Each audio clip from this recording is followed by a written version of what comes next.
Hello friends, good evening. मैं सुनील कुमार मीना आपके सामने पार्ट 3 के बारे में डिस्कस करने के लिए मैं दोबारा से आपके सामने प्रस्तुत हुआ हूँ। हमने फर्स्ट जो टॉपिक पढ़ा था political science NCERT 12th class की, स्वतंत्र भारत की राजनीतिक में राष्ट्र निर्माण की चुनौतियाँ, तो उसके क्वेश्चन उत्तर या प्रश्न उत्तर है उन पे हम डिस्कस करेंगे। डिस्कस किन चीज़ों पे करेंगे? हम लो लेवल से स्टार्ट करेंगे क्वेश्चनों के आंसर और हाई लेवल तक पहुंचने का प्रयास हम करेंगे। तो हम शुरुआत करते हैं क्वेश्चनों की। तो सबसे पहला क्वेश्चन है हमारा आपसे कि भारत को आज़ादी कब मिली थी? जाहिर सी बात है, भारत को जो आज़ादी मिली थी वो 15 अगस्त 1947 को मिली थी। लेकिन बट हमारे पाठ की जो शुरुआत होती है, लेसन की जो शुरुआत होती है वो मध्य रात्रि 14 अगस्त और 15 अगस्त मध्य रात्रि को दो देशों को आज़ादी मिली थी। एक देश था भारत और दूसरा था पाकिस्तान। तो सबसे पहले क्वेश्चन आंसरों की शुरुआत करें तो फर्स्ट हमारा जो इम्पोर्टेंट क्वेश्चन है वो कौन सा है? भाग्यवधू से चिर प्रतीक्षित भेंट। भाग्यवधू से चिर प्रतीक्षित भेंट, या फिर कहें tourist with destiny. Tourist with destiny जो भाषण था, जो स्पीच था, वो किसने दिया था? तो आंसर होगा हमारा पंडित जवाहरलाल नेहरू। भारत के जो प्रथम प्रधानमंत्री थे उन्होंने एक प्रसिद्ध भाषण दिया था और उस भाषण का नाम क्या था? Tourist with destiny. क्या था? ट्रिस्ट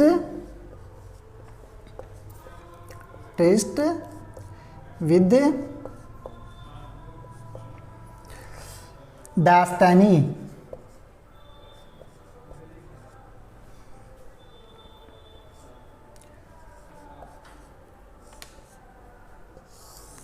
मिस्टर नेहरू ने एक भाषण दिया था भाग्यवधू से चिर प्रतीक्षित भेंट। अंग्रेजी में उसे कहें तो ट्रिस्ट विद डेस्टिनी। जो भाषण दिया था वो भाषण किसने दिया था? पंडित जवाहरलाल नेहरू ने। अगला हमारा सबसे इंपॉर्टेंट क्वेश्चन बनता है, सेकंड जो क्वेश्चन बनता है हमारा इसी टॉपिक को लेकर, राष्ट्र निर्माण की 3 प्रमुख चुनौतियां कौन कौन सी हैं? राष्ट्र निर्माण की 3 प्रमुख चुनौतियां कौन कौन सी है? राष्ट्र निर्माण की 3 प्रमुख जो चुनौतियां हैं, पहली है भारत को एकता के सूत्र में बांधना। पहली चुनौती कौन सी है? भारत को एकता के सूत्र में बांधना। दूसरी कौन सी है? भारत में लोकतंत्र स्थापित करना। दूसरी कौन सी है? भारत में लोकतंत्र स्थापित करना। थर्ड चुनौती है पूरी सोसाइटी का या पूरे समाज का भला करना। तो क्वेश्चन हमारा सेकंड कौन सा है? राष्ट्र निर्माण की 3 प्रमुख चुनौतियों का उल्लेख कीजिए। पहली चुनौती कौन सी है? भारत में लोकतंत्र स्थापित करना। दूसरी है भारत को एकता के सूत्र में बांधना। थर्ड है सब लोगों की भलाई करना। ये 2 क्वेश्चन एनसीईआरटी में सबसे इंपॉर्टेंट क्वेश्चन माने जाते हैं। पहला कौन सा क्वेश्चन है? Tourist with destiny. किसने कहा था? मिस्टर नेहरू ने कहा था। भारत की प्रमुख जो चुनौतियां हैं, राष्ट्र निर्माण की प्रमुख चुनौतियां हैं वो कितनी है? 3 है। कौन कौन सी है? भारत को एकता के सूत्र में बांधना, सेकंड है भारत में लोकतंत्र स्थापित करना, थर्ड है भारत में सब लोगों की भलाई करना। उसके बाद में थर्ड जो क्वेश्चन बनता है, 2 राष्ट्र का सिद्धांत किसने दिया था? 2 राष्ट्र का सिद्धांत किसने दिया था? थर्ड जो हमारा टॉपिक के अंदर से जो क्वेश्चन है वो कौन सा है? 2 राष्ट्र का सिद्धांत किसने दिया था? 2 राष्ट्र का सिद्धांत था वो मोहम्मद अली जिन्ना ने दिया था। इसके अलावा 2 राष्ट्र का सिद्धांत क्या है? 2 राष्ट्र का सिद्धांत क्या है? भारत और पाकिस्तान 2 देश होंगे। 2 राष्ट्र के सिद्धांत में फर्स्ट लिखे तो ये सिद्धांत मोहम्मद अली जिन्ना ने दिया था। कौन से 2 देशों को लेकर दिया था? भारत और पाकिस्तान। जहाँ माउंटेन्स की आबादी ज़्यादा होगी इस एरिया में या इस एरिया में, तो वहाँ पाकिस्तान बचा जाएगा, और जहाँ हिंदुओं की आबादी सबसे ज़्यादा होगी वहाँ भारत देश बनाया जाएगा। ये चीज़ें। इसके बाद में अगली जो टॉपिक की बात करें, भारत में विभाजन के रिजल्ट्स क्या निकले थे? भारत विभाजन के बाद भारत और पाकिस्तान का जब विभाजन हुआ था तो उसके परिणाम क्या निकले थे?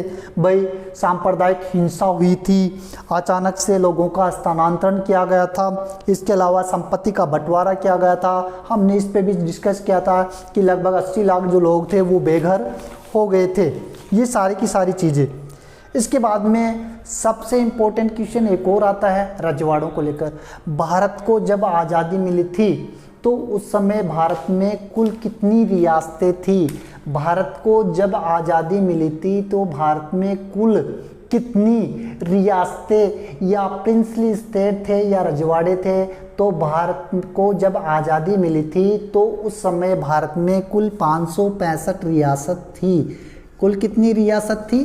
565 रियासत। ये क्वेश्चन भी आ सकता है कि भारत को जब आज़ादी मिली थी तो भारत में कुल कितनी रियासत थी? तो भारत में कुल रियासतों की संख्या थी वो 565 थी। अगली बात करें हैदराबाद रियासत के बारे में। हैदराबाद रियासत पे भी काफ़ी बार क्वेश्चन पूछे जाते हैं। हैदराबाद रियासत की जो शासक हुआ करते थे उसे किस नाम से जाना जाता था?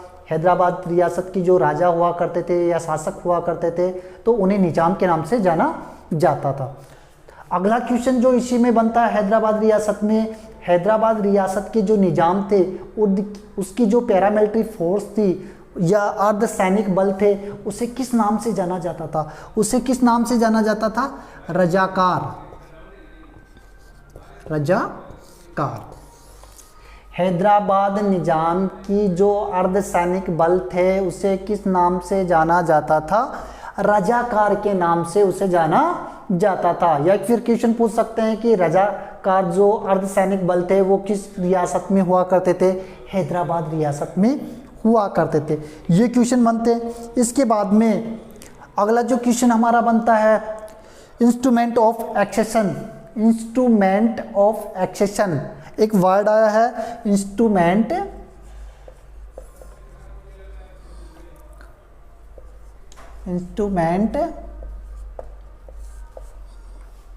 ऑफ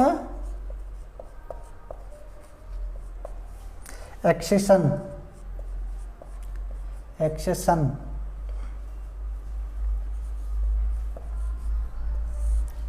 इंस्ट्रूमेंट ऑफ एक्सेशन क्या है? इंस्ट्रूमेंट एक्सेशन क्या है कि इसके तहत भारत की जितनी भी रियासतें थी उन सब रियासतों का विलय किस में किया गया था? भारत में किया गया था। भारत में जिन जिन रियासतों को एक संघ बनाकर भारत में सम्मिलित किया गया था उस समय जो सहमति पत्र बना था उस सहमति पत्र का नाम क्या था? Instrument of accession. Instrument of accession ये था। इसके अलावा देखिए अगली जो बातें हम डिस्कस करें मणिपुर रियासत। मणिपुर रियासत के बारे में कोई ज़्यादा क्वेश्चन नहीं पूछते लेकिन एक क्वेश्चन शायद पूछ सकते हैं, वो है ऐसी कौन सी रियासत है जहां सार्वभौम वयस्क मताधिकार पर सबसे पहले इलेक्शन हुए थे? तो वो रियासत कौन सी है? मणिपुर रियासत। कौन सी रियासत है? मणिपुर रियासत। भारत की ऐसी कौन सी रियासत है जिसमें सबसे पहले सार्वभौम वयस्क मताधिकार द्वारा उसमें इलेक्शन हुए या फिर उस रियासत को भारत संघ में शामिल किया गया था? तो उस रियासत का नाम क्या है? मणिपुर रियासत। इसके अलावा देखिए अगला जो क्वेश्चन हमारा बनता है राज्यों का पुनर्गठन। भारत में राज्य पुनर्गठन अधिनियम कब पास किया गया था? हमारा सबसे इंपॉर्टेंट क्वेश्चन बनता है इस चैप्टर में कि भारत में राज्य पुनर्गठन आयोग कब बनाया गया था या भारत में इस अधिनियम को कब पास किया गया था? सन 1956 में। सन 1956 में भारत में राज्य पुनर्गठन आयोग अधिनियम पास किया गया था। इस अधिनियम के तहत भारत में इन राज्यों का या इन रियासतों का विलय हुआ था। जब हमने पढ़ा था स्टार्ट की थी कि उस समय जब यह अधिनियम बनाया गया था 1956 में राज्य पुनर्गठन आयोग अधिनियम जो बनाया गया था उस समय 14 स्टेट और 6 केंद्र शासित प्रदेशों को भारत में शामिल किया गया था। तो भारत में राज्य पुनर्गठन आयोग अधिनियम कब बनाया गया था? भारत में राज्य पुनर्गठन आयोग अधिनियम है वो सन 1956 1956 में बनाया गया था। ये क्वेश्चन। इसके अलावा अगर हम डिस्कस करें 1956 के बाद में भाषा के आधार पे कौन से राज्य का गठन किया गया था? भाषा के आधार पर 1 नवंबर 1956 में 1 नवंबर 1956 में या 1 नवंबर 1956 को लैंग्वेज के आधार पे जिस स्टेट को बनाया गया था वो आंध्र प्रदेश को बनाया गया था। कौन से स्टेट को बनाया गया था? आंध्र प्रदेश को। क्वेश्चन आ सकता है कि भाषा के आधार पे सबसे पहले कौन से राज्य का गठन किया गया था और कब किया गया था? भारत में भाषा के आधार पे जिस राज्य का गठन सबसे पहले किया गया था वो आंध्र प्रदेश है। कब किया गया था? 1 नवंबर 1956 को। 1 नवंबर 1956 को हमारे आंध्र प्रदेश स्टेट को भारत संघ में शामिल किया गया था भाषा के आधार पे। ये तो हुए हमारे टॉपिक के अंदर से, हमारा जो चैप्टर है, लेसन है, उस लेसन के अंदर के क्वेश्चनों के। अब हम पढ़ेंगे प्रश्न उत्तरी के जवाब के बारे में, कौन कौन से क्वेश्चन हैं और उन क्वेश्चनों पे किस प्रकार से हम डिस्कस करेंगे, इन सब चीज़ों पे हम डिस्कस करेंगे। तो सबसे पहले बुक्स को निकालते हैं हम। बुक्स के जो क्वेश्चन हैं हमारे, कौन कौन से क्वेश्चन? सबसे पहले ये जो क्वेश्चन दिए गए हैं इन क्वेश्चनों पे हम डिस्कस करेंगे। पहला क्वेश्चन है भारत विभाजन के बारे में निम्नलिखित में से कौन सा कथन गलत है? भारत और पाकिस्तान का जब विभाजन हुआ था तो इनमें से कौन से कथन गलत है, इन पे डिस्कस करते हैं। सबसे पहले कि हमें एक ऐसा कथन चुनना है जो रॉन्ग है, गलत है, और राइट को राइट मानेंगे। तो फर्स्ट क में कौन सा है? भारत का विभाजन द्विराष्ट्र सिद्धांत का परिणाम है।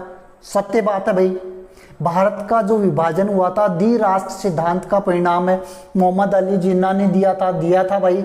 मोहम्मद अली जिन्ना ने 2 राष्ट्र का सिद्धांत दिया था, तो उसमें डिवोर्स किसका हुआ था? भारत और पाकिस्तान का हुआ था। तो ये बात सत्य है। सेकंड ख में देखते हैं, धर्म के आधार पर 2 प्रांत पंजाब और बंगाल का बंटवारा हुआ था। जाहिर सी बात है, पंजाब और बंगाल का बंटवारा हुआ था। भाई भाषा के आधार पे अगर हम देखें और वेस्ट बंगाल को अगर हम देखें तो दोनों का भाषा के आधार पे, मतलब भाषा के आधार पे हम कह सकते हैं, धर्म के आधार पे कह सकते हैं, लेकिन हम डिस्कस करेंगे धर्म के आधार पे। धर्म के आधार पे पंजाब और बंगाल का विभाजन हुआ था ना भाई। पंजाब में कुछ पाकिस्तानी लोग भी थे, सिंध प्रांत जिसे हम बोल सकते हैं, और वेस्ट बंगाल की अगर बात करते हो यहाँ भाषा के आधार पे इन 2 स्टेटों का डिवाइस किया गया था। ये बात भी सत्य है। थर्ड चलते हैं, पूर्वी पाकिस्तान और पश्चिमी पाकिस्तान में संगति नहीं थी। पूर्वी पाकिस्तान की बात करें और पश्चिमी पाकिस्तान की बात करें, इस पाकिस्तान की बात करें और पश्चिमी पाकिस्तान की बात करें, दोनों में सहमति नहीं थी। एक पाकिस्तान इधर था, दूसरा पाकिस्तान इधर था, तो दोनों को मिलाना संभव नहीं था। तो ये बात सत्य है कि दोनों में सहमति नहीं थी। लास्ट है, विभाजन की योजना में ये बात शामिल थी कि दोनों देशों के बीच आबादी का अदला बदली होगी। ये बात गलत है भाई। जब भी हमें आज़ादी होगी तो ये नहीं है कि यहाँ के लोग वहाँ जाएंगे, वहाँ के लोग वहाँ शिफ्ट किए जाएंगे। ये बात गलत है भाई, सत्य नहीं बात, ये गलत है ये बात। क्योंकि लोगों का विभाजन तो हुआ था, लोग स्थानांतरण तो किए गए थे, लेकिन बट उन्हें इस चीज़ के लिए कोई जोर जबरदस्ती नहीं थी कि जो लोग जहाँ शिफ्ट होना चाहते हैं या दूसरी स्थान पर विस्थापित होना चाहते हैं तो वो लोग जा सकते हैं। जानबूझकर या ज़बरदस्ती उन लोगों को एक जगह से दूसरी जगह पर विस्थापित नहीं किया गया था। तो ये बात रोंग है, तो उस चीज़ को हम रोंग मान सकते हैं। अगला हमारा क्वेश्चन है, इसी में निम्नलिखित सिद्धांतों के साथ उचित उदाहरण का मेल दीजिए। कुछ उदाहरणों के बारे में हम डिस्कस करेंगे और उनका मैचिंग करवाएंगे, मतलब मेल करवाएंगे कि ये कौन सा टॉपिक किससे संबंधित है। फर्स्ट है, धर्म के आधार पर देश की सीमा का निर्धारण हुआ था। भाई धर्म के आधार पर देश की सीमाओं का निर्धारण हुआ था। कौन से 2 देशों का निर्धारण हुआ था धर्म के आधार पर? कह सकते हैं भाई 2 ही देशों के बारे में डिस्कस कर रहे हैं भाई, सीधी सी बात है, पूछने की जरूरत ही नहीं है। भारत और पाकिस्तान पे हम डिस्कस कर रहे हैं, तो धर्म के आधार पे 2 ही देशों का विभाजन हुआ था, एक भारत का हुआ था और दूसरा पाकिस्तान का। दूसरा देखते हैं, इसी में मेल करवाने के लिए, विभिन्न भाषाओं के आधार पर देश की सीमाओं का निर्धारण किन किन 2 देशों के बीच में होता? धर्म के आधार पर।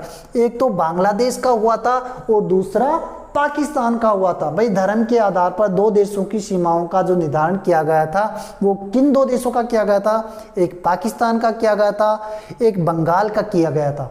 ये भी सही, ये मेल किया। थर्ड है, भौगोलिक आधार पर किस देश की क्षेत्र का आंकलन किया गया था? तो ये है हिमाचल प्रदेश और उत्तराखंड का, हिमाचल प्रदेश और उत्तराखंड का विभाजन किया गया था। लास्ट है, किसी देश के भीतर, किसी देश के भीतर प्रशासनिक, प्रशासनिक का मतलब है गवर्नमेंट, वहाँ दबदबा होगा। प्रशासनिक और राजनीतिक आधार पर क्षेत्रों का सीमांकन किया गया था। झारखंड और छत्तीसगढ़ का, किसका किसका किया गया था? प्रशासनिक आधार पर झारखंड और छत्तीसगढ़ का निर्धारण किया गया था कि ये स्टेट यहाँ बनाए जाएंगे या ये संघ, भारत के जो संघ है वो यहाँ बनाए जाएंगे। नेक्स्ट हमारा क्वेश्चन आता है मैप को लेकर, सबसे इंपॉर्टेंट क्वेश्चन आता है और एनसीईआरटी का जो फाइनल एग्जाम होता है उसमें 5 मार्क्स के मैप पूछा जाता है। तो मैप पे हम डिस्कस कर लेते हैं। तो सबसे पहले मैप में किन किन चीज़ों को हमें प्रदर्शित करना? सबसे पहले जूनागढ़, जूनागढ़ का जाहिर सी बात है, जूनागढ़ के बारे में हम ध्यान से देखें तो जहाँ गुजरात है, जहाँ गुजरात है वही जूनागढ़ है। या जूनागढ़ के बारे में पूछ रहे हैं या गुजरात के बारे में पूछ रहे हैं, तो यहाँ हमारे क्वेश्चनों में जूनागढ़ के बारे में पूछ रहे हैं, तो जूनागढ़ को हमें मैप में प्रदर्शित करना है। तो जाहिर सी बात है, जिन जिन लोगों को पता है कि जूनागढ़ कहाँ है, जूनागढ़ गुजरात में है, तो आप गुजरात में जूनागढ़ को प्रदर्शित कर सकते हैं। अगला मैप का क्वेश्चन है वो कौन सा है? मणिपुर। मणिपुर कहाँ है? नॉर्थ ईस्ट की तरफ चलते हैं। मणिपुर ये रहा, कहाँ पे है? मणिपुर के बारे में प्रदर्शित किया जा रहा है। नॉर्थ ईस्ट की तरफ चले तो मणिपुर मतलब त्रिपुरा के पास में मणिपुर स्टेट बनाया गया। थर्ड है मैसूर, साउथ की ओर चलते हैं। मैसूर ये रहा, महाराष्ट्र के नीचे दमन और गोवा के बीच बाद में मैसूर, मैसूर ये रहा। लास्ट मैप क्वेश्चन है ग्वालियर। जाहिर सी बात है, ग्वालियर मध्य प्रदेश, एमपी के पास में, राजस्थान यूपी की जो बॉर्डर के पास में है वहाँ पे ग्वालियर है। अगला हमारा क्वेश्चन है नीचे 2 तरह की राय लिखिए। नीचे 2 तरह की राय लिखिए। किन किन 2 लोगों की राय लिखेंगे हम? 2 बच्चे हैं, 1-2 बच्चे हैं, उन दोनों बच्चों के डिस्कस के बारे में हम चर्चा करेंगे। कौन कौन से बच्चे हैं? एक विस्मय है और दूसरा इंद्रप्रीत। 2 बच्चे हैं, एक विस्मय है और दूसरा इंद्रप्रीत। विस्मय क्या बोलता है वो देखिए, रियासतों को भारत संघ में मिलाने रियासतों को भारत संघ में मिलाने से इन रियासतों की प्रजातक लोकतंत्र का विस्तार हुआ है। विस्मय क्या बोल रहा है? जब भारत संघ में इन रियासतों को मिलाया गया था तो भारत में लोकतंत्र का विस्तार हुआ। विस्मय क्या बोल रहा है कि भारत में जितनी भी रियासतों को मिलाया गया है उन सब में लोकतंत्र का विस्तार हुआ है भाई, ये चीज। इंद्रप्रीत क्या बोलता है? ये बात मैं दावे के साथ कह सकता हूं या मैं दावे के साथ नहीं कह सकता। मैं इस बात को दावे के साथ नहीं कह सकता, किस चीज को? कि इसमें बल प्रयोग भी हुआ है।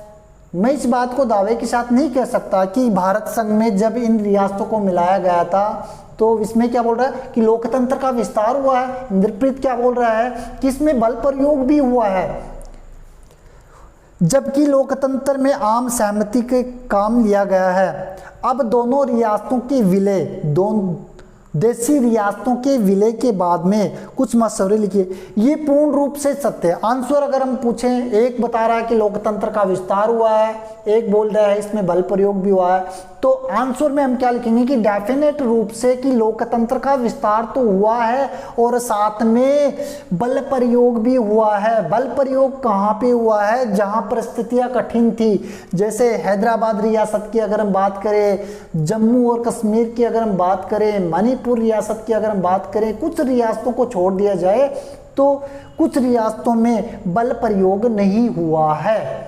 बल प्रयोग हैदराबाद में हुआ है, तो हम कह सकते हैं कि हैदराबाद के अलावा कुछ रियासतों में लोकतंत्र का विस्तार भी हुआ, ये बात सत्य है। इसके अलावा कुछ रियासतें ऐसी हैं जहां इलेक्शन भी करवाए गए थे, जैसा कि हमने पढ़ा था कि सार्वभौम वयस्क मताधिकार वाली ऐसी रियासत कौन सी है, तो वो है मणिपुर। मणिपुर में इलेक्शन भी हुए थे। इसके अलावा लेकिन कुछ रियासतों पर हम आलोचनाएं भी कर सकते हैं। कैसी आलोचनाएं कर सकते हैं, क्योंकि उस समय परिस्थितियों को हम देखेंगे, कंडीशन को हम देखेंगे कि जिन परिस्थितियों में, जिस कंडीशन में हमें आज़ादी मिली थी और आज़ादी के बाद में भारत संघ में इन रियासतों को मिलाया गया था, उस समय परिस्थितियां कैसी थी। कुछ परिस्थितियां लोकतंत्र जैसे थी, कुछ में बल प्रयोग किया गया था।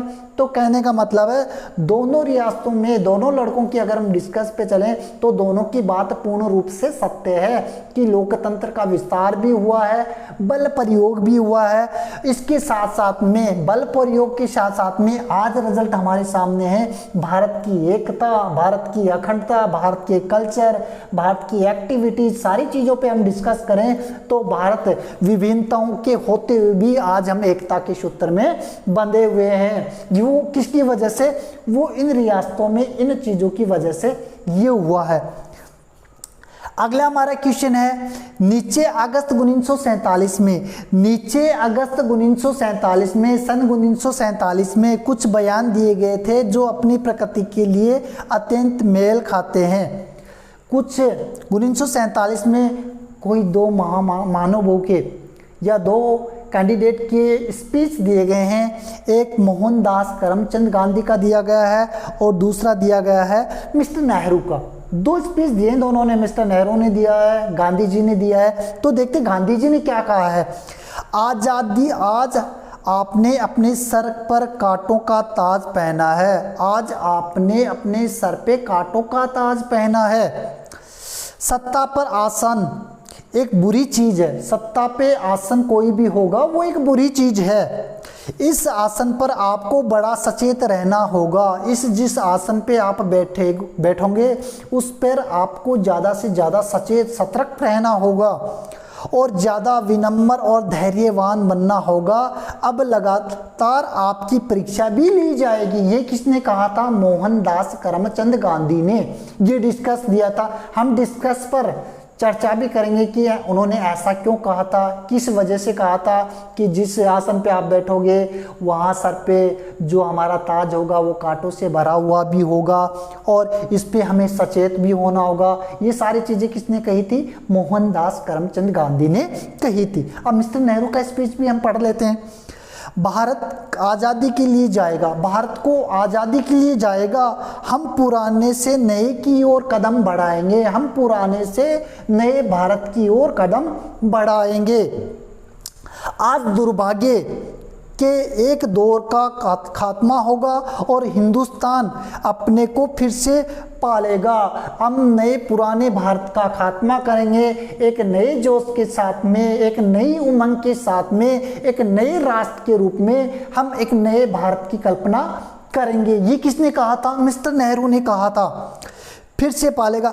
आज हम जो जश्न मना रहे हैं, आज़ादी के बाद में जो जश्न आज हम मना रहे हैं वह एक कदम दूर भर है, वो दूर भर है, संभावनाओं के द्वार खुल सकते हैं। ये नेहरू ने। अब दोनों के, मोहनदास करमचंद गांधी के विचारों पे भी हम डिस्कस करेंगे और पंडित जवाहरलाल नेहरू के जो है स्पीच दिया था उस पे भी हम डिस्कस करेंगे कि उन्होंने ऐसा क्यों कहा था। देखिए दोनों ने जो कथन दिए, किसने? मोहनदास करमचंद गांधी ने और पंडित जवाहरलाल नेहरू ने। वो किस देश को लेकर दिए हैं? भारत को लेकर दिए हैं। भारत को लेकर क्यों दिए हैं? क्योंकि दोनों ही चाहते थे कि भारत का एक नया राष्ट्र निर्माण हो। दोनों की सहमति किस चीज़ पे थी? एक नए देश का उदय हो, हमारे नए देश का निर्माण हो या हमारे राष्ट्र निर्माण की ओर अग्रसर भारत हो। इसके अलावा यहाँ की जो प्रकृति है, यहाँ की जो स्वार्थ है, स्वार्था भिन्न है। गांधी जी ने कहा है कि भारत में विविधताएं हैं, भाषा को लेकर है, कल्चर को लेकर है, यहाँ की संस्कृति को लेकर है, यहाँ की एक्टिविटीज़ को लेकर है, लेकिन फिर भी हम एकता के सूत्र में बंधने का प्रयास करेंगे। एक नए राष्ट्र का निर्माण हम करेंगे, इसकी शुरुआत हम करेंगे।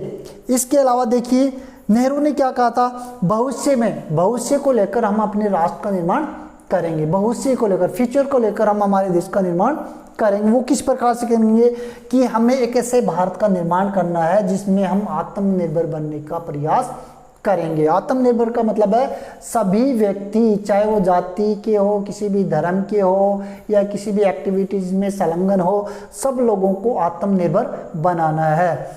तो दोनों की बातों में कुछ चीज़ों में समानताएं भी हैं, कुछ विभिन्नताएं भी हैं। मिस्टर मोहनदास करमचंद गांधी ने कहा था कि भारत में लोकतंत्र का निर्माण किया जाएगा, राष्ट्र निर्माण किया जाएगा, यहाँ लोकतंत्र स्थापित किया जाएगा, यहाँ की विभिन्नताओं को भी ध्यान में रखा जाएगा, इन चीज़ों पे जोर दिया था।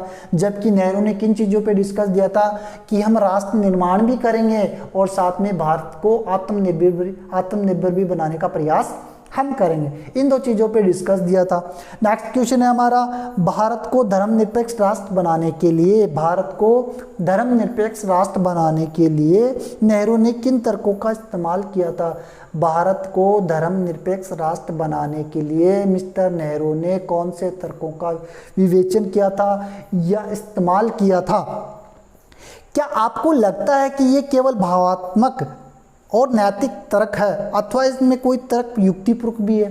क्या नेहरू ने ऐसे स्पीच दी थी, ऐसे बताया था कि भारत एक धर्मनिरपेक्ष राष्ट्र बनने की कोशिश कर रहा है और इसमें किन किन चीज़ों का इस्तेमाल तर्क दिए गए हैं, उन सब चीज़ों पे हम डिस्कस करें। सबसे पहले नेहरू की जीवन की समस्याओं के प्रति सदैव धर्मनिरपेक्ष दृष्टिकोण रखते थे।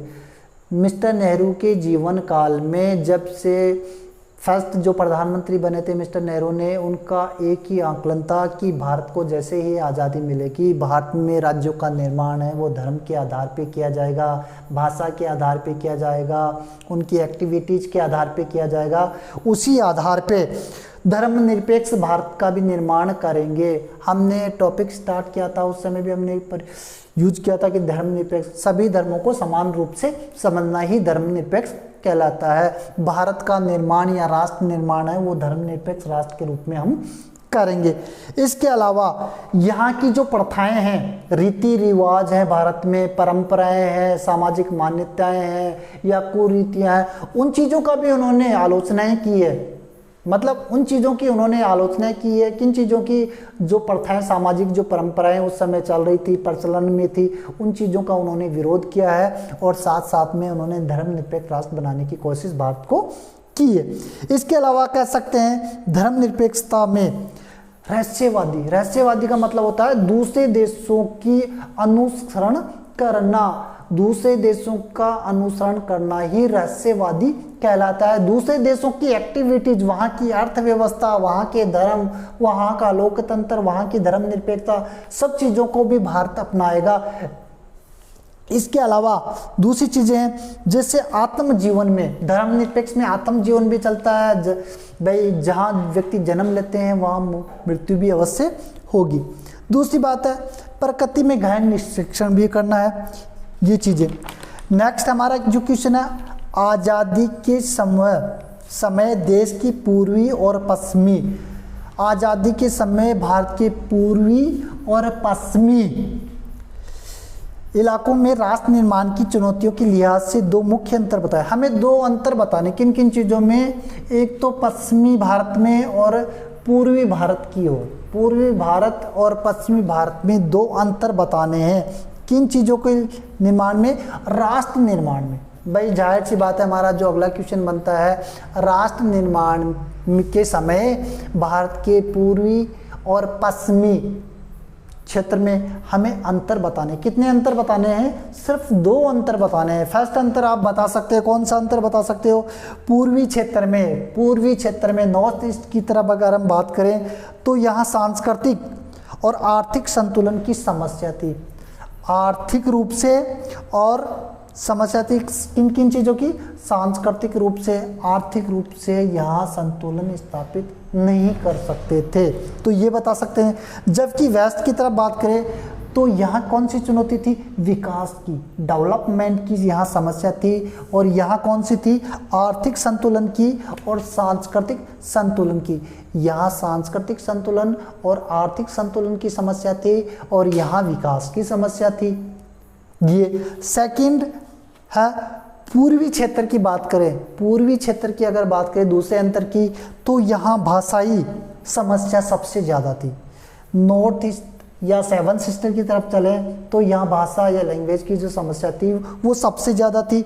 जबकि पश्चिमी क्षेत्र की बात करें तो यहाँ धार्मिक प्रवृत्ति के लोग ज़्यादा थे, जातिवाद को ज़्यादा मानते थे, ये चीज़ें थी। तो दो अंतर हम बता सकते हैं, पूर्वी क्षेत्र में सांस्कृतिक रूप से, आर्थिक रूप से समस्याएं थी और यहाँ डेवलपमेंट की समस्या थी। दूसरी बता सकते हैं, पूर्वी क्षेत्र में भाषाई समस्या थी, इसके अलावा कुछ और समस्या थी। पश्चिमी क्षेत्र में धार्मिक और जातिवाद की समस्या थी।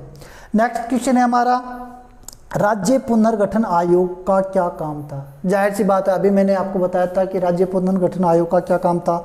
सन 1953 में इसे बनाया गया था। इस अधिनियम को 1956 में पास किया गया था। इसका काम इतना ही था कि भारत संघ में इन रियासतों का विलय करना, भारत में सीमावर्ती सीमाओं का आकलन करके उन राज्यों को स्थापित करना। प्रशासनिक रूप से बात करें हम, राजस्थान की अगर हम बात करें, गुजरात की अगर हम बात करें, महाराष्ट्र की अगर हम बात करें, एमपी की अगर हम बात करें, यूपी की बात करें, प्रशासनिक रूप से इनकी सीमाओं का आकलन किया गया था। इसलिए हमें राज्य पुनर्गठन आयोग की आवश्यकता पड़ी थी। ये चीजें। अगला क्वेश्चन हमारा, कहा जाता है कि राष्ट्र एक व्यापक अर्थ में कल्पित समुदाय होता है। कल्पित समुदाय, कल्पनाओं से ऊपर उठकर हमारा समुदाय बना हुआ है और सर्वमान्य विश्वास, इतिहास, राजनीतिक आकांक्षाएं और कल्पनाओं को एक सूत्र में बंधा होता है। कल्पनाओं के एकता के सूत्र में बंधा होता है। अन्य विशेषताओं की पहचान करें जिनके आधार पर भारत का राष्ट्र है। एक मिनट। हाँ, तो देखिए, भारतीय राष्ट्र की भारत एक राष्ट्र था, उसको बनने के लिए उसकी कुछ विशेषताएं के बारे में हम डिस्कस करेंगे। कौन कौन सी है? सबसे पहले भौगोलिक एकता। भारत एक विशाल देश है। भारत की अगर हम बात करें, प्रशासनिक सीमाओं की अगर हम बात करें, चाहे साउथ की ओर चले, नॉर्थ की ओर चले, ईस्ट की ओर चले या वेस्ट की ओर चले, तो भारत एक विशाल देश है। यहाँ की जो भौगोलिक एकता है उसमें भी समानताएं नहीं है। तो कहने का मतलब है ये देश विविधताओं से भरा हुआ देश है। ये सेकंड है सामान्य हित। यहाँ पे भारत के राष्ट्र के जो लोग हैं उनका सामाजिक रूप से, आर्थिक रूप से, स्वाभाविक रूप से 18वीं शताब्दी से लेकर बात करें तो आर्थिक रूप से यहाँ एक संपन्न देश भारत माना जाता है। थर्ड है सामान्य मातृभूमि। प्रत्येक मनुष्य अपने जन्म स्थान को लेकर मतलब अपने मातृभूमि से प्यार करता है। जहाँ व्यक्ति जन्म लेता है उस मातृभूमि से व्यक्ति हमेशा प्यार करता है, चाहे वो किसी भी स्टेट में हो, किसी भी सीमाओं में हो, तो वहाँ प्रत्येक व्यक्ति अपनी मातृभूमि के लगाव में या उसके अटैच में हमेशा बना रहता है। इसके अलावा यहाँ पर वंश परंपराओं की अगर हम बात करें, देश की सीमाओं की अगर हम बात करें, तो सारी चीज़ों का आकलन इसके साथ में किया जाता है। आपको कैसा लगा आज का जो चैप्टर है, पार्ट 3 राष्ट्र निर्माण की चुनौतियाँ, उसके क्वेश्चन आंसर या प्रश्नावली के तरफ में हम जवाब तलब हुए थे। आपको अच्छा लगे तो इसे शेयर और सब्सक्राइब करना न भूलें। नमस्कार दोस्तों।